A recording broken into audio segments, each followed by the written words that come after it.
Do you actually make your own choices? Or are you just following a script written by your brain, your past, and the universe itself?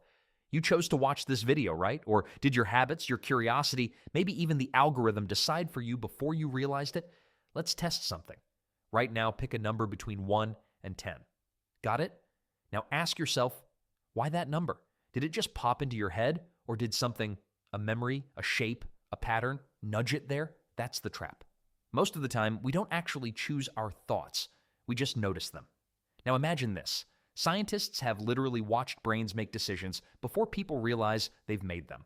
In one famous study, people were told to press a button whenever they felt like it.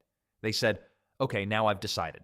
But brain scans showed the decision started cooking a full 7 seconds earlier. That's not intuition. That's your brain moving before your self gets the memo. So if your brain fires the signal before you feel like you chose, who's actually in charge here? And that's just the beginning. You didn't choose your genetics. You didn't choose your childhood, your environment, your fears, or your first language, yet those things shape what you believe, what you want, what you think is you. Your taste in music, your morals, your favorite cereal, it's all a cocktail of everything that came before. If all your preferences are based on experiences you didn't pick, are your choices really yours? But before you throw your hands up and declare yourself a puppet, let's go deeper. There's a reason this question has tortured philosophers for centuries. Some say life is a giant chain of cause and effect. Every decision is a reaction to something else.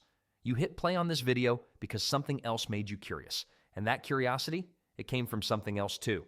It's like dominoes. One falls, the rest follow. That's determinism. And if it's true, then every single move you've ever made was inevitable. Like a movie you're just watching in real time. But others say, hold up. That doesn't feel right, because sometimes you do stop and reflect. You change your mind. You resist temptation. You say, I'm not going to do what I usually do. That feels like freedom. So maybe free will isn't about breaking the chain. Maybe it's about knowing the chain exists and pulling on it anyway. There's a middle ground idea called compatibilism.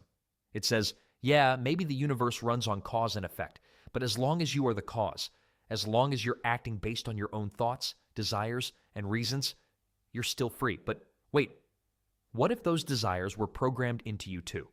What if your reasons aren't really yours at all? Now, we're in the rabbit hole. But here's something wild. People who believe in free will, even if it's fake, tend to work harder, take more responsibility, and live with more purpose. People who believe they don't have control, they're more likely to give up, lie, cheat, or blame others. So maybe free will isn't about physics. Maybe it's about function. Maybe the belief itself shapes how we act. And maybe that's what matters, because here's what's real. You're not a robot. You have awareness. You can pause. You can question your instincts. And in that tiny space, but between impulse and action, something powerful lives. That space is where you choose to stay calm when you're angry, where you choose to be kind when no one's watching.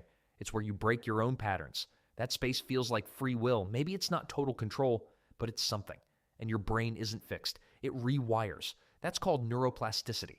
Every time you make a different choice, not the automatic one, but a conscious one, your brain changes. It literally remaps itself. That means you can become someone new by how you act today, even if you weren't free yesterday. Maybe free will isn't a switch. Maybe it's a muscle. Weak at first, but stronger every time you use it. So, do we really have free will? Here's the weird answer. Maybe not in the purest, cleanest way, but maybe free will isn't about escaping every influence. Maybe it's about realizing they exist and pushing back anyway. Maybe it's not about being perfectly free, but being consciously human. And that might be more powerful than total freedom ever could be.